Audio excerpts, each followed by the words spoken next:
Hello friends, I am Prithviraj Singh and I warmly welcome you to my channel Sci Tutorial. Today we will discuss about gravitation. In our last session we had discussed about gravitation, but it was part 1 because gravitation is an very important and it should be discussed thoroughly with taking time, and so this is our part 2 of gravitation and we will also discuss it thoroughly in this part also. And I have listed down our contents. These contents we will discuss in this video. So let's start guys without wasting any more time. So let's start. Our first topic is Galileo's observation. पिछले video में हम सभी ने Kepler के planetary motion के third law से Newton के gravitational law को डिराइव करने का और मतलब वहाँ से डिराइव किया था वो हम अच्छे से जानते हैं। अब आती है बात गैलीलियो जी ने क्या ऑब्जर्व किया था दो ऑब्जेक्ट्स को लेकर और ग्रेविटेशन के रिस्पेक्ट में। तो चलिए आइए देखते हैं। गैलीलियो ने लीनिंग टावर ऑफ पीसा के ऊपर से एक कॉइन और एक फेदर फेंका था। Okay, this is feather and this is a coin. और हम सभी जानते हैं कि कॉइन का मास फेदर से ज़्यादा होता है और फेदर कॉइन से हल्का होता है।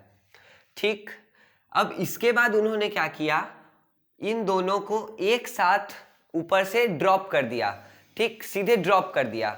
उन्होंने थ्रो नहीं किया क्योंकि अगर दोनों की इनिशियल वेलोसिटी थ्रो करते टाइम डिफरेंट हो जाती तो वो ठीक से नीचे नहीं पहुंचती और उनके कैलकुलेशंस एरर हो जाते। इस कारण से उन्होंने ड्रॉप कर दिया। इनिशियल वेलोसिटी 0 थी, तब उन्होंने देखा कि कॉइन पहले पहुंच गया। लेकिन इस चीज को ऑब्जर्व करने के बाद उन्होंने कंक्लूड किया कि यहाँ पे जो एयर है एटमॉस्फेयर में, इसके कारण फेदर और कॉइन एक साथ फेंकने पर भी अलग अलग टाइम पर जमीन पर आ रहे हैं। अगर यहाँ से एयर रेजिस्टेंस मतलब कोई भी ऑब्जेक्ट अगर एयर से मूव करती है एयर की थ्रू, चाहे वो एरोप्लेन हो चाहे आपका वो टॉय एरोप्लेन हो, चाहे बर्ड हो, चाहे जो भी हो, उन सभी पर ठीक एयर अपना एक फ्रिक्शनल फोर्स लगाता है जिसे हम एयर रेजिस्टेंस कह सकते हैं। तो एयर रेजिस्टेंस के कारण ही कॉइन और फेदर दोनों अलग अलग टाइम पर गिर रहे हैं। तो उनके कहने का मतलब ये था कि अगर आप एक ट्यूब लें और उससे वैक्यूम पंप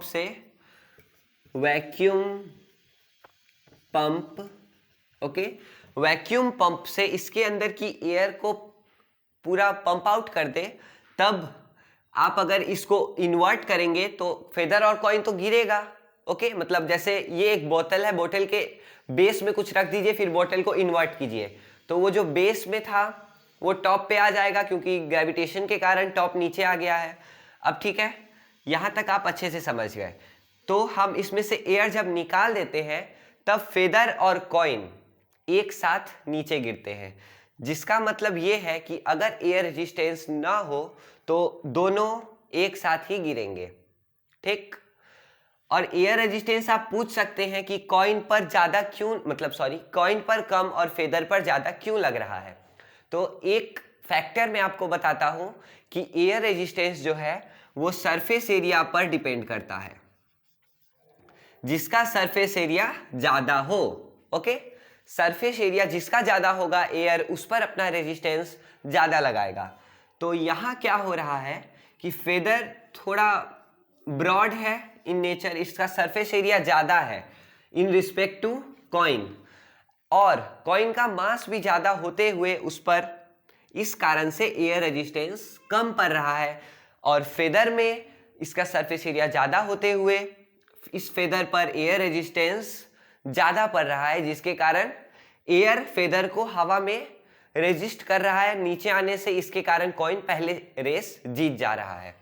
ठीक, मैं आशा करता हूं कि आप गैलीलियो की ऑब्जर्वेशन समझ गए होंगे। और हमारा अभी एक सबसे मेन टॉपिक आज के सेशन का acceleration due to earth's gravity. हम एक्सेलरेशन के बारे में तो जानते हैं, ठीक, the rate of changing of velocity, अगर आपका वेलोसिटी चेंज हो रही है, चाहे देखिए एक्सेलरेशन कौन कौन से रिस्पेक्ट में हो सकता है। हम सभी समझते हैं कि अगर मेरी वेलोसिटी, मैं सर्कुलर पाथ में हूँ, अगर मेरी वेलोसिटी 20 मीटर पर सेकेंड है और अगर 5 सेकेंड बाद भी इनफैक्ट आई एम मूविंग, तब भी अगर 20 मीटर पर सेकेंड ही रहे, तो हम कहते हैं नॉर्मली कि हमारा एक्सेलरेशन नहीं हुआ है, हमारा कांस्टेंट वेलोसिटी है। लेकिन ये गलत है, क्योंकि वेलोसिटी जो है, मैं इसे वाइप करके लिखता हूं, वेलोसिटी हमारी एक वेक्टर क्वांटिटी है। मैं होप करता हूं, I hope that you all know what vector quantity और scalar quantity is. So vector quantity होने के कारण वेलोसिटी के पास क्या क्या है, एक मैग्नीट्यूड है जो कि सबके पास रहता है उसके बाद दूसरा जो है उसके पास है डायरेक्शन। तो अगर इन दोनों में से किसी में भी चेंज आए, ठीक, तब हम कह सकते हैं उसका वेलोसिटी चेंज हुआ। ठीक, तो इससे हम पता करते हैं कि अब एक्सेलरेशन तो हमें पता चल गया, एक बार और हमने देख लिया। अब acceleration due to earth's gravity, earth के ग्रेविटेशनल फोर्स के कारण एक्सेलरेशन, उसके बारे में हम अब जानेंगे। उसे जानने से पहले हम ये जान लें कि acceleration due to earth's gravity है g, उसको g से डिनोट किया जाता है। ओके, अब इसके वैल्यू पर हम आगे बढ़ते हैं। और एक इंटरेस्टिंग फैक्ट ये है कि अर्थ पर सेम हाइट के लेवल पर, ठीक, जैसे कि आप जैसे हैरी पॉटर में सभी ब्रूम स्टिक पर उड़ रहे हैं समझिए, या फिर हम लोग भी मैजिक से ब्रूम स्टिक पर उड़ रहे हैं, सभी 100 मीटर की हाइट पर है, एकदम एक लाइन में लाइन बना के खड़े हैं। अब जी जो है, चाहे आपका फ्रेंड कोई मोटा हो, 100 केजी का हो, चाहे 5 केजी का हो, सॉरी 5 कैसे हो सकता है, 50 केजी का हो, उन सभी पर जी सेम ही लगेगा, एक्सेलरेशन सेम ही लगेगा। तो इस बात से मैंने भी जब शुरुआती पीरियड्स में, मतलब बिफोर 1 ईयर, मैंने भी जब ग्रेविटेशन पढ़ा था तो मुझे भी यही प्रॉब्लम आई थी। मैं सोचता था कि किसी का मास ज़्यादा है तो उस पर ज़्यादा कम एक्सेलरेशन या फिर ज़्यादा एक्सेलरेशन लगना चाहिए, दोनों में से कुछ तो होगा। लेकिन हर इस मार्कर पर भी और मेरे ऊपर भी अगर हम दोनों सेम हाइट पर हो तो जी सेम ही लगेगा, है ना। इंटरेस्टिंग। अब मैं आपको बताता हूं कि ऐसा रियली में होता क्यों है। सबसे पहले हम अपने यूनिवर्सल लॉ ऑफ ग्रेविटेशन जो पिछले सेशन में बात किए थे उस पर हम वापस चलते हैं। तो वो आएगा force is equal to gravitational constant into m1 m2 by r square. ये r जो है हम सरफेस पर है, ठीक, देखिए जैसे ये है अर्थ, ये है सेंटर और ये है आप। तब अर्थ का जो रेडियस होगा वही अर्थ के सेंटर के पार्टिकल्स से आपके सेंटर के पार्टिकल्स तक का डिस्टेंस माना जाएगा। अब आप पूछ सकते हैं कि ऐसा क्यों? क्योंकि इसका रेडियस कम नहीं होता, 6400 किलोमीटर्स होता है। तो उसके मुताबिक आप अगर किसी बिल्डिंग पर भी चढ़ जाए, ओके, आप किसी बिल्डिंग पर भी चढ़ जाए, मानिए वो बिल्डिंग मैक्सिमम 100 मीटर्स हाई है या फिर आप किसी टावर पर है, तो 6400 किलोमीटर के सामने 100 मीटर क्या है? हाथी और चींटी, है कि नहीं? इस कारण से हम उसे निग्लेक्ट करते हैं और इस रेडियस को पकड़ते हैं। चलिए अब आगे बढ़ते हैं। इस फॉर्मूला के बारे में तो मैंने आपको कल बता दिया था, मतलब पिछले सेशन में। सो अब आइए आगे देखते हैं हमारा एक्सेलरेशन कैसे आएगा। हम सभी जानते हैं फोर्स को हम मास इनटू एक्सेलरेशन लिख सकते हैं, तो इसको भी हम यही लिख देंगे m1 m2 by r square. Okay, तो अब देखिए यहां पे हमें एक्सेलरेशन निकालना है, तो a को रख के हम इसे भेज देंगे यहां। सॉरी जो थोड़ा अलग टाइप के नॉइजेस आ रहे हैं, क्योंकि आज ग्रेविटेशन बनाना बहुत ही इंपॉर्टेंट था, क्योंकि पार्ट 1 के बाद मैं जानता हूं हमें पार्ट 2 जल्दी समझना होगा, नहीं तो फिर पार्ट 1 रिवीजन करने की नौबत आ जाती है। सो चलिए फिर से यहाँ ध्यान एकत्रित करके देखते हैं। r स्क्वायर हो गया। अब आर स्क्वायर होने के कारण यहाँ पे ये जो मल्टीप्लिकेशन में था ये यहाँ डिवाइड में आ जाएगा। और अब देखिए यहाँ क्या होने वाला है, यहाँ होगा ये कि हम दो ऑब्जेक्ट्स के मास के बारे में बात कर रहे हैं, तो जिसके कारण यहाँ हम आप m2 भी लिख सकते हैं, दूसरे ऑब्जेक्ट का मास, या फिर आप यहाँ पर m1 भी लिख सकते हैं। तो अगर आप m1 लिखते हैं तो यहाँ m1 हो जाएगा, और फिर एक्सेलरेशन इज इक्वल टू इस फॉर्मूला में ये m1 इस m1 को कट कर देगा पूरी तरह से, तब क्या आ जाएगा g into m2 by r square. Okay, लेकिन अगर आप यहाँ m2 लेते हैं और यहाँ भी आप m2 लेंगे तब आपका m2 कैंसिल होगा, ना कि m1। ठीक, और अगर मैं इस इक्वेशन को साफ से एक जगह लिख दूं तो a is equal to g m1 by r square a2, मतलब दूसरे बॉडी का एक्सेलरेशन, क्योंकि देखिए ये a2 ही था क्योंकि हम m2 लिए हैं लास्ट केस में, तो a2 हो गया, m2 कैंसिल कर दिया, तो एक्सेलरेशन ऑन सेकेंड ऑब्जेक्ट किस पे डिपेंड कर रहा है, mass of the first object. इसी कारण से आपका क्या मास है उससे कोई फर्क नहीं पड़ता, अर्थ का क्या मास है उस पर फर्क पड़ता है अगर हम एक्सेलरेशन ड्यू टू ग्रेविटी की बात करें। अब आप क्लियर हो गया होगा आपके दिमाग में। वही हम एक चीज और देख लें, फर्स्ट केस में जैसे हमने लिया था a1, मतलब एक्सेलरेशन जो पहले ऑब्जेक्ट पर हो रहा था, तो हमने मास 1 लेंगे तो यहाँ मास 1 कैंसिल आउट हो जाएगा, तो m2 बचेगा जो आएगा ऐसे इस तरह से कुछ जी m2 बाई आर स्क्वायर। तो ऐसा होने के कारण एक्सेलरेशन सेकेंड और एक्सेलरेशन फर्स्ट हमने देख लिया है, तो एक्सेलरेशन फर्स्ट जो है मास सेकेंड पर डिपेंड करेगा और एक्सेलरेशन सेकेंड मास 1 पर डिपेंड करेगा। इसी कारण से acceleration due to gravity earth के मास पर ही डिपेंड करती है। हमारा मास चाहे 100 kg हो चाहे 1000 kg हो, उस पर डिपेंड नहीं करती। ठीक, हमने ये समझ लिया कि acceleration due to earth gravity है क्या। लेकिन अगर आप ध्यान से इसे देखें, मैं अब ये सभी वाइप करके एक जगह पर इसको लिख देता हूं,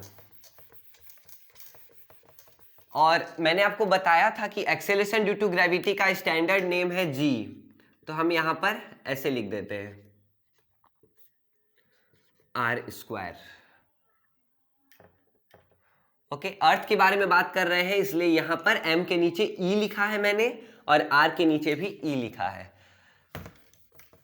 अब देखिए यहां से हम देख पा रहे हैं कि ग्रेविटेशनल कांस्टेंट हटा दें तब आ जाएगा हमारा g is directly proportional to mass of earth and g is inversely proportional to radius of earth का स्क्वायर। रेडियस क्यों है मैं आपको बता चुका हूं, अगर आप नहीं समझे हैं तो फिर से रिवाइंड में जाकर देख लीजिएगा। ठीक, तो ऐसा इसको हम लिख सकते हैं ग्रेविटेशनल कांस्टेंट हटाने के बाद।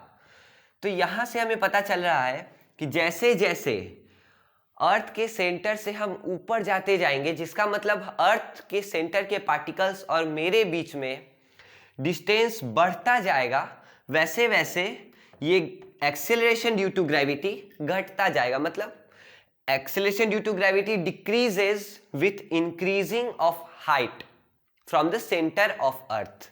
ओके, ये हम समझ गए। अब ये देखिए, मास ऑफ अर्थ से डायरेक्टली प्रोपोर्शनल है, इसका मतलब अगर मास ऑफ अर्थ तो कांस्टेंट है, लेकिन अगर कोई केस ऐसा एज्यूम कीजिए कि मास ऑफ अर्थ बढ़ रहा है, तो जैसे जैसे मास ऑफ अर्थ इंक्रीज होगा वैसे वैसे एक्सेलरेशन ड्यू टू ग्रेविटी भी इंक्रीज हो जाएगी। अब हम नेक्स्ट कुछ इक्वेशंस को देख लेंगे, फिर variation in g due to height के बारे में डिस्कस करेंगे। ठीक, अब देखिए कुछ इक्वेशंस याद कीजिए, हमने motion time and displacement motion chapter में, मोशन एंड टाइम चैप्टर में कुछ इक्वेशंस को इक्वेट किया था। v is equal to u plus a t जैसे इक्वेशंस को, या फिर s is equal to u t plus half a t square जैसे इक्वेशंस को, या फिर v square is equal to u square plus 2as जैसे इक्वेशंस को। तो मैं इन्हें फिर से डिस्क्राइब आज नहीं कर रहा हूं। अगर आपको मोशन एंड टाइम पर वीडियो चाहिए तो आप कह सकते हैं, ठीक, तो अभी मैं यहीं से ग्रेविटेशन पढ़ा रहा हूं, मतलब हम लोग ग्रेविटेशन डिस्कस कर रहे हैं, इसलिए फिर से देखेंगे। तो यहाँ a के बदले हम क्या लिख सकते हैं? एक्सेलरेशन ड्यू टू ग्रेविटी की बात की जा रही है, आप खुद आंसर दीजिए। a के बदले हम क्या लिख सकते हैं? g लिख सकते हैं। तो आप यहां से a को मिटा दीजिए, यहां लिख दीजिए g। अब यहां भी एक्सेलरेशन ड्यू टू ग्रेविटी के लिए a का इस्तेमाल किया गया है, जो कि गलत है। हम यहां क्या लिखे? g। तो हम इसे भी मिटाकर gt² कर देते हैं। अब यहां भी a है, जो कि सरासर गलत है ग्रेविटेशन के मामले में, तो हम यहां क्या लिख दे? g। तो अगर आप ध्यान से देखें इसे, तो हमने सिर्फ और सिर्फ a के वैल्यू को नहीं, मतलब a के नाम को, उसके रिप्रेजेंटेशन को हटाकर g लगा दिया है। बस ये तीनों इक्वेशंस का इस्तेमाल आप कहीं भी कर सकते हैं, बाकी सब सेम ही रहेंगे। ये फाइनल वेलोसिटी ही रहेगा, ये डिस्प्लेसमेंट ही रहेगा, u इनिशियल वेलोसिटी ही रहेगा, और v² भी फाइनल वेलोसिटी का स्क्वायर ही रहेगा, और s मतलब डिस्प्लेसमेंट ही रहेगा। ठीक, और t मतलब टाइम पीरियड ही रहेगा। ठीक, बस g हम लगा दिए हैं। इक्वेशंस के बारे में हमने बात कर ली, अब कुछ मेन टॉपिक्स की तरफ बढ़ा जाए। आइए चलिए, हमने देखा था कि ये जो एक्सेलरेशन ड्यू टू ग्रेविटी है वो दो चीजों पर निर्भर कर रहा था। Mass, first is mass, second is height, and third is depth, और fourth is rotation of earth. इन चार फैक्टर्स पर g यानी कि हमारा acceleration due to earth gravity depend करता है। इसमें से हम अभी क्या पढ़ने वाले हैं बताता हूं मैं। मास मैंने आपको बता दिया है और अभी के लिए उतना काफी है, और रोटेशन ऑफ अर्थ हमें अभी नहीं पढ़ना है, ये 9th क्लास में नहीं पढ़ना है, ये हायर क्लासेस का है। ठीक, तो हम इसे वाइप कर देते हैं। हमारे पास बचा हाइट और डेप्थ। अगर देखा जाए हाइट और डेप्थ बात सेम ही है, बस सिर्फ और सिर्फ हाइट आप पॉजिटिव ले लें या फिर डेप्थ निगेटिव ले लें, या फिर डेप्थ पॉजिटिव ले लें और हाइट को निगेटिव ले लें। आप बस पॉजिटिव निगेटिव का खेल खेलकर हाइट और डेप्थ के बारे में जान सकते हैं। तो चलिए हम हाइट के बारे में डिस्कस कर लेते हैं, डेप्थ तो अपने आप हो जाएगा। ठीक, अब चलिए हम शुरू करते हैं। जैसा कि मैंने आपको पहले बताया, अर्थ का जो रेडियस है वो कम नहीं है, 6400 किलोमीटर है। ठीक, तो ऐसा होने के कारण इसमें 100 मीटर, चाहे 200 मीटर, चाहे 500 मीटर, कुछ भी मायने नहीं रखता है। ओके, वही अगर 1000 मीटर हो, पर मेरी बात ध्यान से सुनिए, आप इसे कैलकुलेट कर सकते हैं, लेकिन वो वैल्यू कैलकुलेट करना व्यर्थ साबित हो सकता है, क्योंकि ये नेग्लिजिबल अमाउंट है इस ह्यूज अमाउंट ऑफ रेडियस के सामने। ठीक, तो चलिए हम 1 किलोमीटर लेते हैं जिससे हमें आराम हो। मानिए कि आप एरोप्लेन में हैं। ओके, आप एरोप्लेन में हैं और 10,000 मीटर ऊपर है। Okay, at a height of 10,000 metres. अब आप अगर जानना चाहें कि आपके ऊपर अर्थ के द्वारा एक्सेलरेशन जो है वो कितना है, उसे हम इक्वेट करना चाहें, तो नॉर्मल केसेस में हम क्या करते हैं, g is equal to g mass of earth by radius of earth का स्क्वायर। ये है हमारा standard equation for calculating acceleration due to gravity. ठीक, और r की जगह पर, मतलब डिस्टेंस की जगह पर हम नॉर्मली ये भरते थे, लेकिन इस बार हम सिर्फ यही नहीं भरेंगे, क्योंकि मानिए ये है अर्थ, ये है इसका रेडियस 6400, और आप एक एरोप्लेन में हैं जो कि 1000 मीटर ऊपर है। तो अर्थ के सेंटर से आपका टोटल हाइट हुआ कितना, तो 6400 प्लस 10,000, टोटल हाइट तो इतनी है। इस कारण से हम यहाँ आर ई के बदले are e plus the particular height उसको जोड़ देते हैं। तो चलिए आइए देखते हैं कैसा होने वाला है। मैं इसे वाइप कर देता हूं, ये वाला याद रखिएगा, 10,000 मीटर्स। ओके, अब देखिए ये हमारा नॉर्मल जी है। हम दूसरे जी को मतलब डिफरेंट जी को ऐसे डिनोट करते हैं, ठीक। मतलब मैं अभी ऐसे कर रहा हूं, आप कैसे भी कर सकते हैं, ऐसे एक ऊपर सेमी कॉलम लगाकर, इज इक्वल टू जी तो वही रहेगा, मास ऑफ अर्थ भी बदलने वाला नहीं है, इस कारण से बाई में हम are e plus height, height को शॉर्ट फॉर्म में हम एच लिख देते हैं क्योंकि स्टार्टिंग लेटर एच है, ठीक। तो आर ई प्लस एच का होल स्क्वायर हो गया। ये इसे तो हम ऐसे कैलकुलेट कर सकते हैं, लेकिन हम आज तक हिस्ट्री से उठाकर देख लीजिए, हमने साइंस में और मैथमेटिक्स में सिर्फ और सिर्फ अपने कैलकुलेशंस के इफोर्ट को इजी करने के लिए कुछ फॉर्मूलेज, आइडेंटिटीज, इस टाइप की चीज़ों को डिस्कवर और इन्वेंट किया है, ठीक। इस कारण से हम यहाँ भी अपने कैलकुलेशन को इजी करने के लिए कुछ ना कुछ तो करने जा रहे हैं। तो आइए देखिए, उसके बाद हम इसे लिख सकते हैं और करके, ये दूसरा सेगमेंट है और ये दूसरा सेगमेंट है, okay. Is equal to g M E by, सबसे पहले तो आप ये देख लीजिए कि हम इसे ऐसे लिख सकते हैं, मुझे बताइएगा यस और नो। क्या हम इसको ऐसे लिख सकते हैं? लिख सकते हैं, okay. R you agree? So then see here, अब हम 1 की जगह पर नॉर्मल आर ई स्क्वायर दोनों जगह भर दे तो बात तो बराबर ही होगी, क्योंकि अगर आर ई स्क्वायर यहां भी लिख दे और आर ई स्क्वायर यहां भी लिख दे, सॉरी आर ई 2 हो गया ये, तो आर ई स्क्वायर और आर ई स्क्वायर, तब अब यहां देखने के बाद हमें पता चलेगा कि हम इसे काट दें तो फिर मतलब ये तो बराबर ही है ना, ओके, इक्विवेलेंट। और आप अब पूछ सकते हैं कि ये आर ई स्क्वायर लाने की हमें जरूरत क्यों पड़ी, या फिर इससे हमारा प्रॉफिट क्या है और कैलकुलेशन इजी कैसे होगी। तो आइए देखिए, इसको हम क्या लिख सकते हैं। अगर आपने एक्सेलरेशन ड्यू टू ग्रेविटी के इक्वेशन को याद किया होगा तो आपको ये तुरंत पता चल जाएगा। यहां देखिए, G M E by are E square, same to same, तो जी को उठा के यहां पुट कर दीजिए, ओके, हो गया। अब इसे इस पे भी स्क्वायर है, इस पे भी स्क्वायर है, तो कॉमन रूल्स ऑफ एक्सपोनेंट से हम इसे ऐसे लिख सकते हैं, देखिए,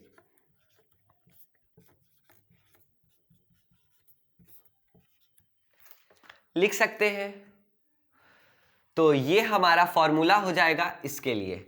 और अब आप पूछ सकते हैं कि जी तो फिर हमें कैलकुलेट करना होगा, तो हम जी का वैल्यू क्यों यहां पुट करके अपना कैलकुलेशन इजी किए। तो सुन लीजिए कि जी का वैल्यू अप्रॉक्स 9.8 मीटर पर सेकेंड स्क्वायर रहता है at the surface of earth. तो चाहे कहीं भी आप जी का इस्तेमाल करें, ओके, वो वाला नॉर्मल जी का, not the variable one, then you will put 9.8 meter per second square in the place of g where you will use g, okay। तब यहां हम 9.8 लिख के फिर रेडियस ऑफ अर्थ लिख के बाई में radius of earth plus height का स्क्वायर कर दे तो आसानी से हमें ये मिल जाएगा। आप इस इक्वेशन को नोट कर लीजिए, आप ऐसे लिखिए, g variable is equal to g into r e by are e plus h का होल स्क्वायर। आप ऐसे लिख लीजिए तो आपको याद करने में इसे प्रॉब्लम नहीं होगी। और ये समझ लीजिए कि मैंने इस इक्वेशन को कैसे डिराइव किया है कैलकुलेशन इजी करने के लिए, ओके, ठीक। और जी का वैल्यू क्या होता है, एक बार और हम मेरे साथ रिकॉल कर लीजिए, 9.8 मीटर पर सेकेंड स्क्वायर, ठीक। इक्वेशंस हमने डिस्कस कर लिया, वेरिएशन इन जी भी डिस्कस कर लिया, और डेप्थ भी अगर हो तो हाइट के बदले डी लगाकर उसमें प्लस के बदले माइनस कर दीजिए, क्योंकि अगर आप मानिए ये है अर्थ सरफेस, आप इधर से अंदर आएंगे, ये है 6400, इसका रेडियस है, ओके, अगर आप डेप्थ में आए 10,000 मीटर तो सेंटर से आपकी दूरी कमी की घटी, कमी ना, इसलिए हम radius of earth minus depth कर देते हैं डेप्थ वाले केस में। इस कारण से हमारा फॉर्मूला हाइट और डेप्थ के लिए दोनों ये काम आएगा। हाइट के लिए ये लिख लीजिए और डेप्थ वाला भी कॉलम बना के ये लिख लीजिए, डी फॉर डेप्थ। ठीक, अब हम आगे बढ़ते हैं। एक last important topic in the huge chapter of gravitation for class 9, क्योंकि ग्रेविटेशन एक स्टडी का एक सेंटर भी है जिसमें हम रिसर्चेस और स्टडी करते हैं फर्दर। इस कारण से ये इतने में ही ग्रेविटेशन समाप्त नहीं हो सकता, ग्रेविटेशन की दुनिया ही अलग है।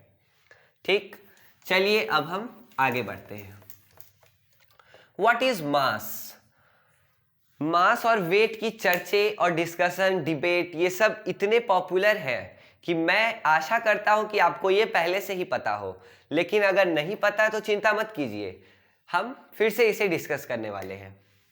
मास, अब मास और वेट हम नॉर्मल जिंदगी में सेम ही समझते हैं। जैसे अगर आपसे कोई पूछे आपका मास कितना है तो भी आप, अगर 50 केजी होगा तो भी आप 50 केजी बोलेंगे, अगर कोई पूछे वेट कितना है तो भी आप 50 केजी ही बोलने वाले हैं। लेकिन साइंस में, और साइंस में भी खासकर फिजिक्स के सेक्टर में, इन दोनों में बहुत ही डिफरेंस है। मास जो है, मास को हम कहते हैं, ये वाला लाइन को आप अपने नोटबुक में नोट कर लीजिए, amount of particles in a body. Okay, किसी भी बॉडी में अमाउंट ऑफ पार्टिकल्स को हम मास कह सकते हैं, और फिजिक्स में इसको इनर्शिया भी कहते हैं। Sorry, inertia. इनर्शिया के बारे में हम बाद में डिस्कस करेंगे कभी, क्योंकि ये ग्रेविटेशन में इसका महत्व 9th क्लास में नहीं है। इनर्शिया भी कहते हैं मास को, फर्स्ट टॉपिक, सेकंड टॉपिक। इसको हम नॉर्मल केजीज में डिफाइन करते हैं। जैसे आपका मास अगर कोई पूछे तो आप उसे न्यूटन या फिर किसी और यूनिट में ना बताकर केजी में ही बताइएगा। केजी मतलब kilograms, it is the standard unit for measuring the mass. अब मास के लिए हम बीम बैलेंस का यूज करते हैं। और सबसे इंपॉर्टेंट बात,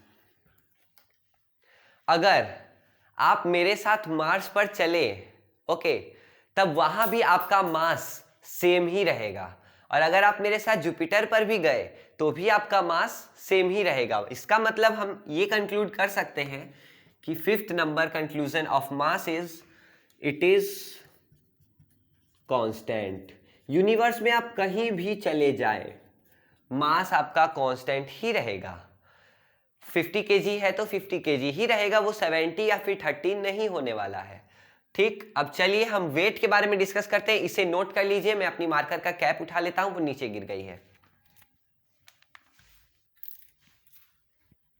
ओके ओके गाइस, अब हम वेट के बारे में डिस्कस करेंगे। वेट का चर्चा इससे थोड़ा उल्टा है, लेकिन आप इसे समझ पाइएगा, चिंता मत कीजिए। Weight, what is weight? Force by which earth attracts a body is called weight of the body on earth। ये हो जाएगी इसकी डिफिनीशन, जिसका मतलब है कि जिस फोर्स से अर्थ किसी भी ऑब्जेक्ट को अपनी तरफ खींचता है वो उस ऑब्जेक्ट का वेट कहलाता है अर्थ पर। अगर आप सन से ग्रेविटेशनल फोर्स आप पर डालेंगे तब आपका वेट ऑन सन कैलकुलेट किया जाएगा। इसका मतलब हम ये भी कैलकुलेट कर सकते हैं, कंक्लूड कर सकते हैं कि weight is not constant. On Sun it is different, on Jupiter it is different, or it can be different in other places in the universe. Okay, so second conclusion, it is not constant. Okay, ये आप note कर लिए होंगे, मैं इसे wipe कर देता हूं क्योंकि इसके बाद हम थर्ड कंक्लूजन लिखने वाले हैं। जैसे हम मास को किलोग्राम्स में मेजर करते हैं और वेट, फोर्स का ऐसा यूनिट हमें पता है कि न्यूटन होता है, और weight is also a type of force, so इसका भी ऐसा यूनिट होता है न्यूटन। ओके, अब फोर्थ नंबर, ऐसा यूनिट होता है newton. It is not constant और इसे स्प्रिंग बैलेंस से मेजर किया जाता है। वीवीएम की प्रिपरेशन के समय हमने ईएसटी सेक्शन में स्प्रिंग बैलेंस के बारे में जाना था, जिसे हम एक तरफ से कुछ ऑब्जेक्ट हुक में फंसाकर उसे आप पुल कीजिएगा और उस ऑब्जेक्ट को स्प्रिंग बैलेंस की मदद से, तो स्प्रिंग बैलेंस के अंदर कुछ स्प्रिंग्स रहते हैं जिसके कारण से आपको उस फोर्स जो आप एक्सर्ट कर रहे हैं उसे पुल करने में वो आपको पता चलता है। ठीक, और weight is not a constant. अब वेट का फॉर्मूला भी जान ही लीजिए। फोर्स का फॉर्मूला होता है मास इंटू एक्सेलरेशन और वेट का फॉर्मूला होता है मास इंटू ए के बदले क्या, g. Yes, g. Okay, weight is equal to m g. अब आप ग्रेविटेशन चैप्टर को अटेम्प्ट कीजिए, बनाइए। उसमें न्यूमेरिकल्स में अगर आपको कोई भी प्रॉब्लम हो, किसी भी चीज़ में प्रॉब्लम हो, कॉन्सेप्ट्स में, किसी भी चीज़ में, तो आप बेझिझक मेरे यूट्यूब कमेंट बॉक्स पर उसे कमेंट कीजिए। और आज का सेशन यहीं खत्म होता है। नेक्स्ट सेशन में मैं फिर से आपसे जल्द ही मिलने आऊँगा। Okay guys, bye.